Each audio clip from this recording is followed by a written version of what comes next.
श्री सच्चिदानंद सद्गुरु साईनाथ महाराज की जय।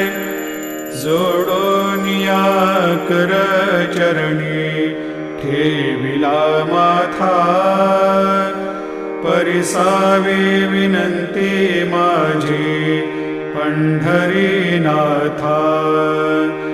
असो नसो भाव आलो तुझिया ठाया, कृपा दृष्टी पाहे मजकडे सद्गुरु राया।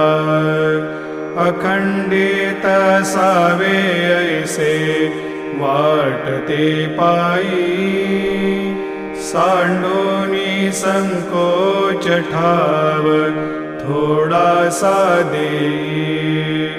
तुका म्हणे देवा माझा